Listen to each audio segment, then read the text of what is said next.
প্রায় 1.5 বিঘা জমির এই কাকরোল গাছ সব কেটে দিয়ে গেছে। মানে এটা কি কোনো মানুষের দ্বারা হতে পারে? হায় আল্লাহ, এ কি ক্ষতি করি ঠিক আছে আল্লাহ। আমি এই কিস্তির ঋণ শোধ করবো কি করি, আর ছেলেপিলি লেখাপড়া করাবো কি করি, আর আমি সংসার ধর্ম চালাবো কি করি আল্লাহ। আমি এর সুস্থ বিচার চাই।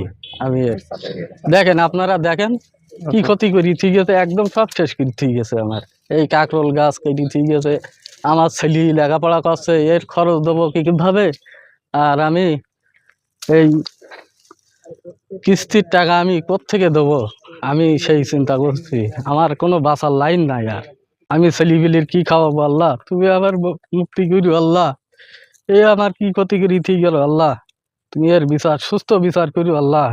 দেখো আমার এই ফসলটা এই 6 মাস ধরে আমি চাষাবাদ করি, এর পিছনে আমি 50,000 টাকা খরচ করি, এই ফসলটা আমি তৈরি করেছি আল্লাহ।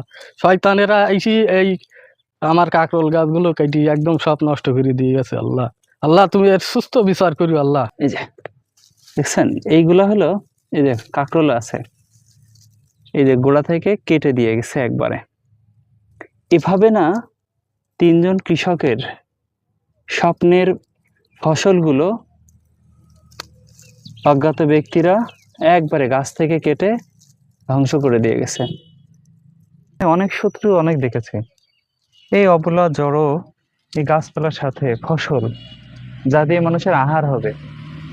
আয়ুব ভাই বা মহিদুল ভাই, হায়দার ভাই, তাদের না সন্তান রয়েছে। তারা যখন বাড়িতে যায়, তাদের সন্তানেরা কোলের মধ্যে আসে, বৃদ্ধ বাবা মা রয়েছে, তাদের পোশাক আশাক, কত স্বপ্ন তাদের। কিন্তু দেখেন না, এই 6টা মাস কষ্ট করার পরে এই কাকরোল গাছগুলো, এই 3 জন মানুষ, এরা এদের কি অপরাধ বলেন? এই ফসলগুলো সব কেটে দিছে। তারা এই 6 মাস কষ্ট করেছে, আরো 6 মাস ফল হবে, তার মধ্যের 3 মাস খরচ উঠবে, পরের 3 মাস যদি প্রকৃতি ভালো থাকে তাহলে তারা কিছুটা লাভ পাবে, পরে সঞ্চয় করবে। দেখেন না, সেই সব কিছুই ধ্বংস করে দিয়ে গেল। একজন কি কয়জন আমরা জানি না, তবে তারা অভিযোগ করেছে কৃষি বিভাগে।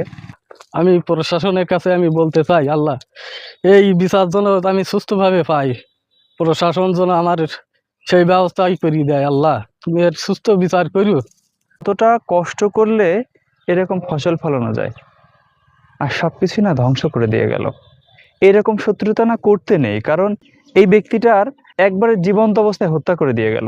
অবশ্যই প্রশাসন এর বিচার করবে, আমরা অবশ্যই বিচার চাই। কোনো ব্যক্তি এইভাবে এত জঘন্য কাজ করতে পারে না।